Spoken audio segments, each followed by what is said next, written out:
Dina Boluarte nació en Chalhuanca. Chalhuanca, según Rodolfo Cerrón Palomino, significa lugar de pesca. Ella pertenecía a una familia de hacendados. Estudió inicialmente ahí, luego en el Cusco y finalmente en Lima. En esos años, los años 80, la izquierda aparecía con gran poder. Alfonso Barrantes en 1980 y en el 83 llegó a ser alcalde de Lima con su famoso programa El Vaso de Leche. Eso atraía una gran cantidad de jóvenes hacia las ideas de izquierda. En 1985, Alfonso Barrantes se enfrenta a Alan García Pérez y es derrotado, y Alan García pasa a ocupar la presidencia de la República. Justamente en esos años, en 1989, Dina Boluarte participa en el único Congreso Nacional de Izquierda Unida. Había un estado de ánimo favorable a la izquierda. Pero en esos años se casa con David Gómez Villasante. Con él va a tener 2 hijos. Viajó inicialmente a México, donde nació su primer hijo, y después regresa al Perú y tiene su segundo hijo, y su esposo viajó a Colombia. Después de eso, Dina Boluarte se va a divorciar. Lo cierto es que en Lima, ella va a estudiar Derecho en la Universidad San Martín y también va a obtener una maestría ahí. Lo cierto es que en ese tiempo la Universidad San Martín tenía una enorme influencia del APRA. El APRA en ese tiempo controlaba la Garcilaso, la San Martín, la Villarreal. Y es que en la época del APRA, José Antonio Chang se había convertido en el magnate de la educación, ya que él había sido 5 años ministro en el gobierno de Alan García Pérez, y era la universidad que estaba creciendo en mayoría en esos años. Ahí estudió Dina Boluarte. También otro de los que estudió ahí fue Otárola. Bueno, eso lo hemos mencionado en varias ocasiones. Lo cierto es de que la San Martín había crecido enormemente en la época de Alan García. Aunque ella estudió tarde Derecho, porque ella estudió Derecho cuando ya tenía 39 años, lo cierto es que siguió en la carrera. En el año 2004, ella va a escribir en Comunidad un libro llamado El reconocimiento de los derechos humanos y el derecho internacional. Qué interesante.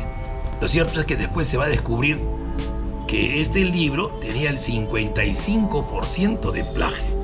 Pero eso a ella le sirvió el año 2007, porque el año 2007 ella logra la asesoría en el área de convenios de la RENIEC, presentando justamente este documento plagiado que obtuvo un mayor puntaje. Esto lo hace parecer a la fiscal Benavides, aquella del 100% de puntajes, y con tesis Bamba, y a los ya conocidos Castillo y Acuña. Digamos que en algo se parece. Fue jefa después de la oficina de Surco, con un sueldo de 7.000 soles hasta el año 2007. Lo cierto es que va a pedir una licencia el año 2021. Pide una licencia a la RENIEC, pero la fiscalía la investiga porque, estando de licencia, se habría desembolsado a su favor uno de sus salarios. Boluarte después renuncia a la RENIEC, pero es acusada de peculado doloso. Interesante. Lo cierto es que estábamos ya en el año 2010. Ella vivía en Surquillo, barrio muy popular, y ella vuelve a la política. El movimiento distrital Despierta Surquillo incentivaba la participación del colectivo popular. Ahí el que realmente movilizaba era Patrick Cámara Jáuregui. Él era. Y ella va a postular, pero va a ocupar el 9º lugar en las elecciones. Ahí, en ese local del movimiento digital Despierta Surquillo, como estamos viendo en las fotos, ahí también está presente otro personaje conocido hoy, Guillermo Bermejo, que iba al lugar a dar conferencias. Pero aunque usted no lo crea, ella tiene muchas denuncias, aunque algunos la ven y parece una persona muy calmada. Tiene varias denuncias en la comisaría. Por ejemplo, el empresario Víctor Velázquez, en la comisaría de Surquillo, dice que fue agredido por ella, por meterse en su vida privada. Paula Parina Tarazona, en la comisaría de Chacarilla, dice que fue agredida físicamente por Dina Boluarte cerca a Rienet, porque un auto se parqueó en el lugar donde se parqueaba el auto de Dina y fue golpeada. También Rosa Becerra la acusa de agresión verbal en el Colegio de Abogados de Lima. ¿Cómo es que ella ingresa a Perú Libre? Bueno, algunos dicen que aquí en esta organización que estábamos hablando, Despierta Surquillo, Patrick Cámara la lleva al partido. Él dice que no, él dice que más bien fue el secretario de organización de Perú Libre. Ese fue el que lo llevó. Y él dice que nunca invitó realmente a Dina Boluarte al partido. Lo cierto es que en el 2017, Cerrón, que ya habíamos mencionado antes, estaba buscando candidatos. Él tenía como símbolo un círculo rojo con la PL. Su partido se llamaba Perú Libertario y tenía una estrella amarilla como símbolo. En el 2018, este Perú Libertario jala entre sus filas a Ricardo Belmont como candidato pues a la alcaldía de Lima. Y como ustedes saben, su votación fue mínima. Pero justamente ahí postulaba a la alcaldía de Surquillo Dina Boluarte y perdió. Pero ello le permitió tener cierto espacio político en la zona y sobre todo influenciar en el club al cual ella pertenecía, que era el Club Apurímac. Estas elecciones la va a ganar el alcalde Muñoz, aquel que planteaba que Lima iba a ser como Miraflores, una Limaflores, y después terminó destituido en el cargo. Bueno, Patrick Cámara habla mucho de ella y dice que ella le quería quitar espacio a los militantes del partido. Él cuenta que ella tenía más cercanía con gente del APRA, del PPC y de Fuerza Popular. Lo cierto es que Cerrón andaba buscando candidatos para las siguientes elecciones presidenciales. Lo del candidato tenía que ser él, ¿no? Pero obviamente él también quería que entre su hermano, Valdemar, que tenía igual de limitaciones que Dina Boluarte. Era muy parecido, muy limitado realmente, tanto Valdemar como Dina. Lo cierto es que Vladimir quería ponerlo a Valdemar en el Congreso y había que crear un aparato. Y para eso comenzó a buscar candidatos. Y de casualidad le hablaron de un profesor Castillo, que estaba en una huelga y que antes había participado en Perú Posible, en el partido pues de Toledo. Entonces eso es lo que va a ir pasando. Mientras, el 9 de diciembre de 2020, en el Campo de Marte, se va a hacer ya el lanzamiento oficial de esta plancha presidencial, que va a estar conformada por los 3 personajes que ya hemos visto. Bueno, lo cierto es que en pandemia, Vladimir Cerrón le encargó la Secretaría de Economía, imagínense, de Perú Libre a Dina Boluarte.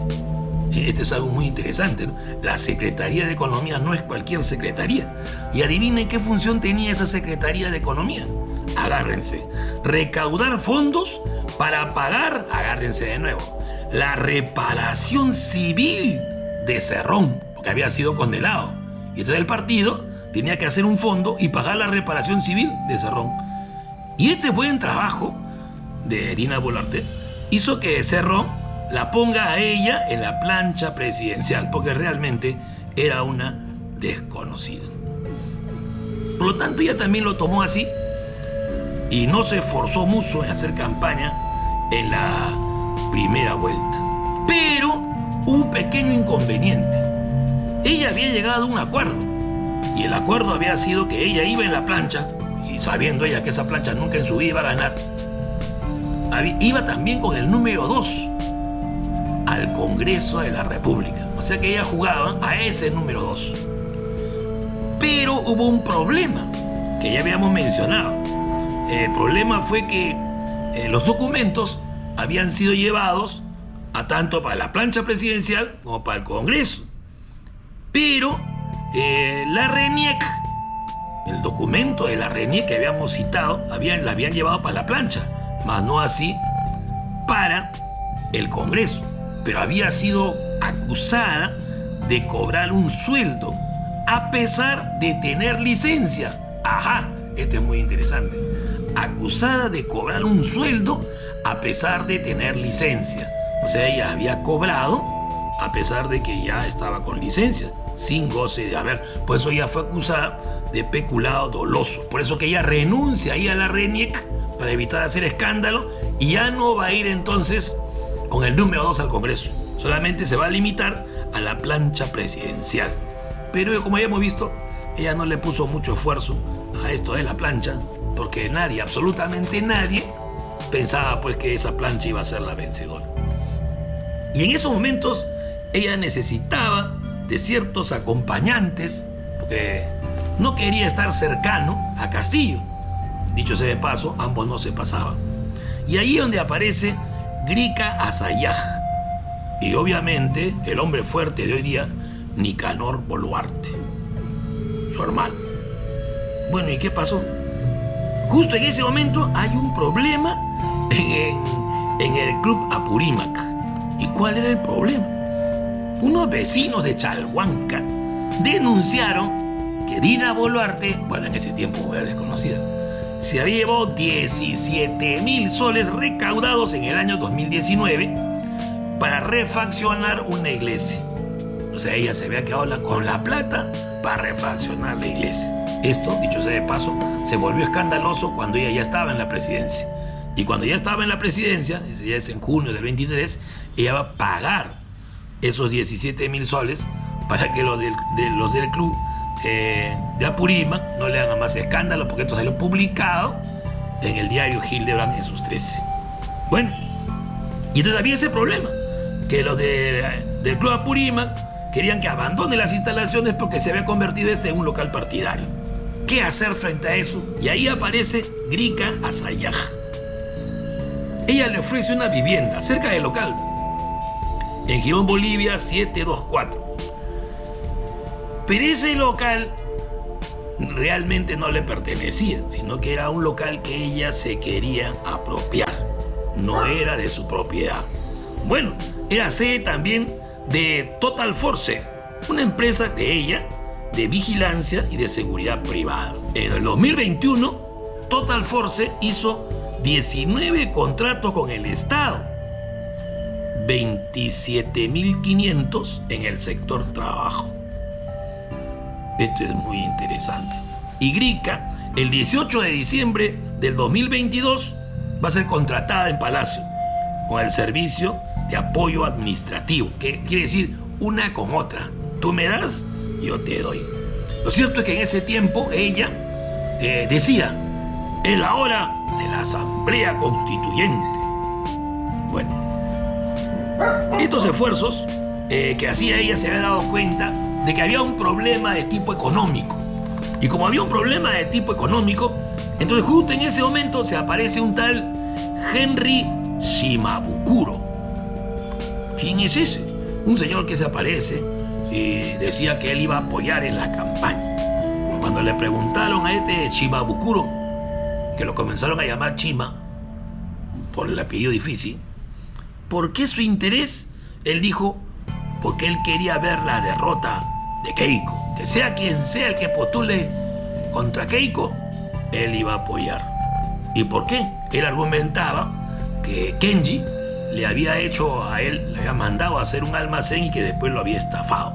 Y por lo tanto, era la hora de su venganza. ¿Y qué mejor venganza que dándole dinero a los opositores a Keiko? Bueno, pero realmente este señor Shimabukuro estaba dando y financiando la campaña.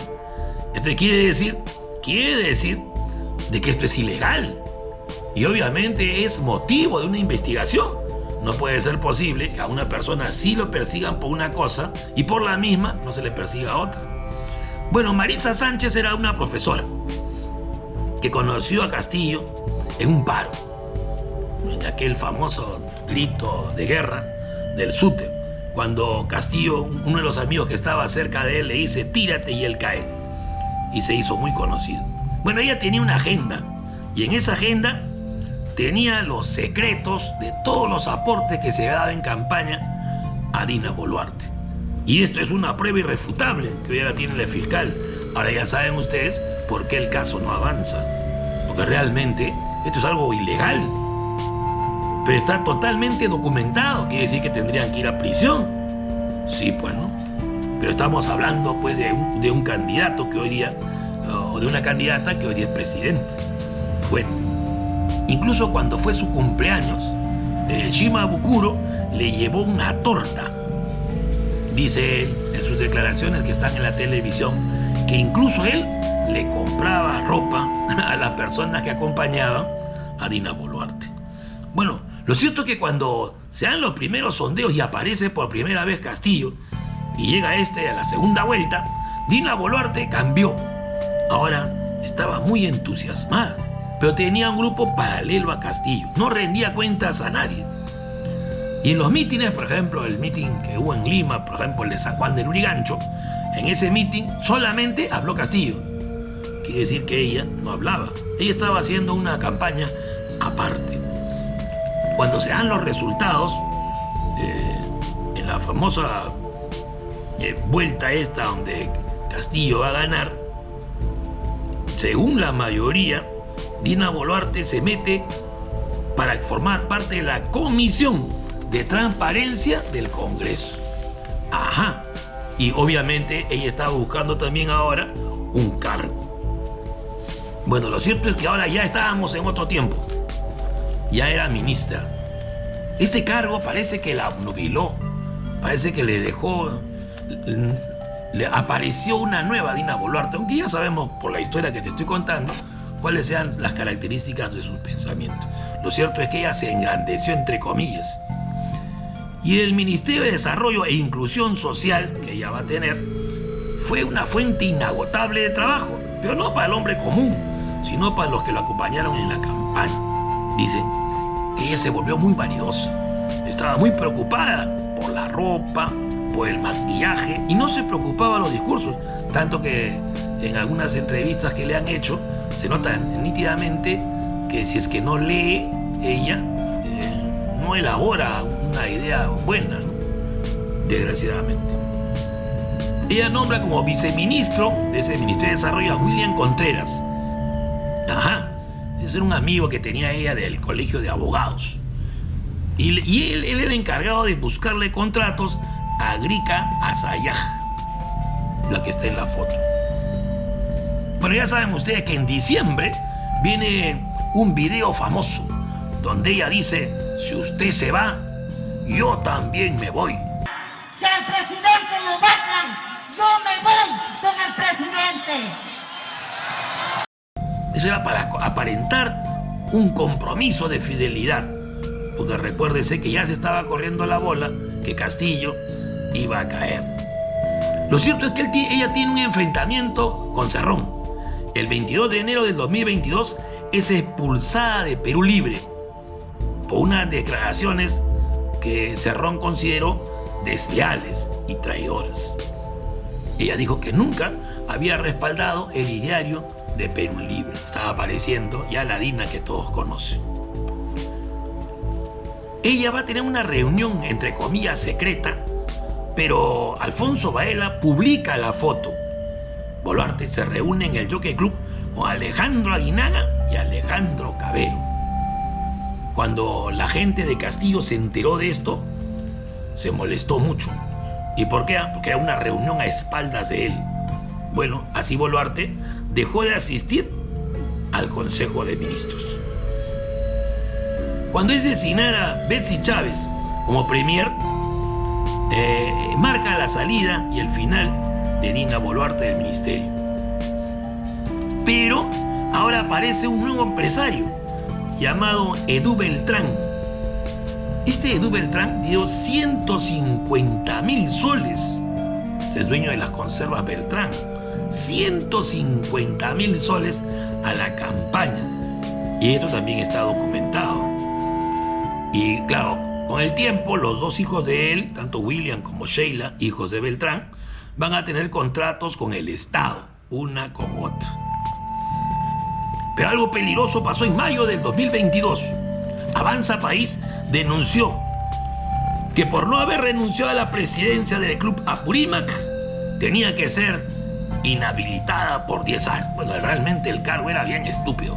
Pero en el Perú, recuérdense que en ese tiempo a Castillo lo estaban acusando de traición a la patria y lo querían destituir por haber dicho de que, según el grupo de derecha, por haber dicho de que le iba a entregar mal a Bolivia. Si en ese nivel estábamos, entonces era muy fácil inhabilitar pues a Boluarte. Entonces, esto llega a la subcomisión de acusación constitucional. Ajá. Y entonces ella va a tener que buscar un abogado, una persona que conozca el ambiente.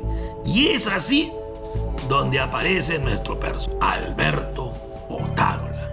Alberto Otárola, bueno, tenía ciertos conocidos. Este Alberto Otárola tenía muchos contactos, ya que había participado en muchos gobiernos anteriores. Pero él había demostrado una incapacidad total cuando había estado en el gobierno de Ollanta Humala. Porque en ese gobierno él había renunciado al Ministerio de Defensa, demostrando pues una incapacidad total. Pero él aparece y en una imitación ridícula de Montesinos va a ponerse al lado de ella para tratar de defenderlos. Bueno, este Otárola, por si acaso, postuló en las últimas elecciones. Y por si alguno no lo sabe, compitió contra Castillo en una lista de Humala. Él iba a la segunda vicepresidencia, allá en esta lista del Partido Nacionalista. O sea que era un personaje que había participado en otra propuesta política distinta, pero ahora se aparecía en el colmo, ¿no? Era un tipo camaleónico, personaje Otárola. Bueno, ya ahora había que aceitar a las personas para que este caso no crezca. Y entonces esa tarea se la dieron a Nicanor Boluarte y Grica Azayaj. ¿Cómo es eso? Hablaron con el oficial mayor José Sebasco para negociar que Dina Boluarte sea tratada amablemente. ¿Y qué hizo Dina Boluarte? Designó a Julio de Martini, un ex miembro de Chimpún Callao, viceministro de Prestaciones Sociales. O sea, alguien del partido de Patricia Chilinos le dio un cargo importante para que así todo quede en nada. Ese partido Chimpún Callao tiene fama, pues, un partido corrupto, ¿no? Donde estaba ahí, por ejemplo, Félix Moreno, Curi, y dentro de los conocidos, Patricia Chirino, ¿no? Que había sido una de las alcaldesas de este grupo corrupto. Bueno, sí, pues, pero estas personas de Chimpún Callao todavía ejercen cierto poder en el Callao y en el Congreso también. Y entonces el 5 de diciembre del 2022, con 13 votos a favor y 8 en contra, se archivó el recurso de inconstitucionalidad presentada por Norma Yarro. Y así se acabó el asunto, pero ya habían tenido conversaciones secretas. Ah, ya. Porque de lo que se trataba era ahora de qué hacer para destituir a Castillo. Ahora comienzan a hablar con Dina Boluarte. El 21 de noviembre del 22 llega una misión especial de la OEA. Porque resulta que los grupos radicales de derecha habían comenzado pues a crear un ambiente de golpe. Ante eso, se pide la intervención de la OEA. Y entonces vienen los miembros de la OEA y conversan pues con el equipo de gobierno. Pero ahí se molesta mucho Castillo. ¿Y por qué se molestó Castillo? Porque Dina Boluarte, sin avisarle a nadie, tuvo una reunión con los miembros de la OEA, sin haberle avisado. Y esto ya hizo que sospechen de la actitud traidora de Dina Boluarte. Lo cierto es que en ese momento, Otárola también ya estaba ofreciendo ministerios en caso hubiera vacancia. Ah, qué interesante. Entonces, resulta que Aníbal Torres y Alejandro Salas proponen que la solución al problema, ya que el problema era grave, era que Dina renuncie. Si Dina renunciaba, entonces dijeron ellos, el Congreso no lo va a votar al presidente. Porque si el Congreso votaba al presidente, tenían que haber elecciones. Entonces había que decirle a Dina que renuncie. Y ella no aceptó. Efectivamente, la solución hubiese sido salomónica, ¿no? Si Dina Boluarte hubiese renunciado, el Congreso jamás lo hubiese sacado. Porque si no iban a tener que convocar elecciones. Lo cierto es que Dina no aceptó esta solución y más bien fue a negociar con la oposición. Bueno, el 25 de noviembre entonces Betsy Chávez prescinde de Boluarte. Bueno, ya todo estaba preparado porque se venía la vacancia el 7 de diciembre. Y allí donde se produce pues el golpe de Castillo y la vacancia por autogolpe. Jura Dina Boluarte y su ex canciller Manuel Rodríguez Cuadros es el que le va a redactar su discurso. Primero ella quería poner a Walter Gutiérrez, el defensor del pueblo, pero él le dijo que él aceptaba todo con una condición, y la condición es que Dina diga claramente que era un gobierno transitorio. Dina Boluarte no aceptó eso, quería quedarse hasta el 2026 y efectivamente en su primer discurso dijo que ella se iba a quedar hasta el 2026. Claro que al día siguiente, ante la presión popular, se retractó a las 24 horas. En la noche, ella se había reunido con Patricia Benavides. ¡Ajá! Y entonces se iniciaba una nueva etapa en la historia peruana y un gobierno dictatorial, otros lo llaman híbrido, era ahora el que había asumido el mando. Lo cierto es que en la actualidad el 80% exige su renuncia y también exige justicia por los 61 muertos en los actos represivos en este gobierno de Dina Boluarte. Ella clama diálogo y reconciliación, pero no puede haber reconciliación y diálogo cuando solamente hay represión. Lo cierto es que estamos en una situación de crisis económica, política, institucional, moral y cultural. Y esto genera inestabilidad. Con un Congreso de mediocres donde lo que buscan fundamentalmente es la repartija en los cargos. Y solamente ellos están buscando garantizar la impunidad de sus delitos y destruir las instituciones democráticas. Quieren controlar todas las instituciones del Estado, incluyendo el Jurado Nacional de Elecciones, la OMPE, la Junta Nacional de Justicia, que son sus próximos objetivos. Tenemos que cerrar esta etapa, dando un nuevo rumbo, una unidad del pueblo para fortalecer la organización popular y rescatar la democracia que todos queremos. Dina Boluarte tiene que renunciar, tiene que aplicarse la justicia con aquellos que han asesinado en Perú a los que lucharon por un Perú mejor. También se debe conseguir el adelanto de las elecciones y convocar un referéndum para la Asamblea Constituyente para que haya por fin un gobierno democrático, patriótico, que atienda las demandas urgentes de nuestra población. Y recuerda, la voz del pueblo es la voz de Dios y solo la verdad nos hará libres. Muchísimas gracias.